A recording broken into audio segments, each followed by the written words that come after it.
اعوذ باللہ من الشیطان الرجیم بسم اللہ الرحمن الرحیم۔ السلام علیکم ناظرین، باب علم ٹی وی میں خوش آمدید۔ امید ہے کہ آپ سب خیریت سے ہوں گے۔ آج میں آپ کو سورۃ فلق اور سورۃ الناس پڑھنے کے فوائد، طریقہ اور تعداد بتاؤں گی۔ وظیفہ شروع کرنے سے پہلے اگر آپ نے باب علم ٹی وی چینل کو سبسکرائب نہیں کیا تو چینل کو لازمی سبسکرائب کر دیں۔ ویڈیو پسند آئے تو لائک اور شیئر ضرور کریں اور کمنٹ کر کے بتائیں۔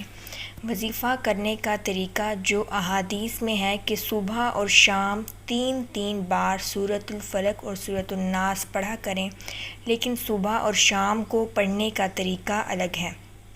شام کو سورۃ فلق اور سورۃ الناس پڑھنے کے بعد اپنے ہاتھوں پر پھونک کر اپنے پورے جسم پر 3 بار پھیر لیا کریں۔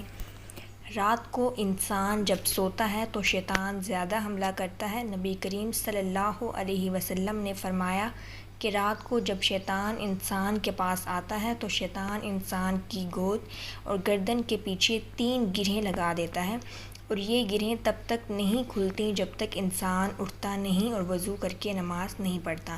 شیطان انسان کو مختلف طریقوں سے تنگ کرتا ہے۔ وہ دیکھتا ہے کہ انسان نے رات کے اذکار نہیں کیے تو وہ حفاظت میں نہیں، تو شیطان اس پر حملہ کرتا ہے۔ اس لیے صبح اور شام سورۃ الفلق اور سورۃ الناس کو لازمی پڑھا کریں۔ یہ اذکار آپ کی حفاظت کا مضبوط قلعہ اور حصار ہیں۔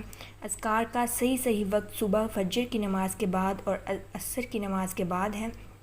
آپ کو صبح اور شام کے مکمل اذکار کے متعلق اگلی ویڈیو میں بتایا جائے گا۔ اعوذ باللہ من الشیطان الرجیم بسم اللہ الرحمن الرحیم۔ السلام علیکم ناظرین، باب علم ٹی وی میں خوش آمدید۔ امید ہے کہ آپ سب خیریت سے ہوں گے۔ آج میں آپ کو سورۃ فلق اور سورۃ الناس پڑھنے کے فوائد، طریقہ اور تعداد بتاؤں گی۔ وظیفہ شروع کرنے سے پہلے اگر آپ نے باب علم ٹی وی چینل کو سبسکرائب نہیں کیا تو چینل کو لازمی سبسکرائب کر دیں۔ ویڈیو پسند آئے تو لائک اور شیئر ضرور کریں اور کمنٹ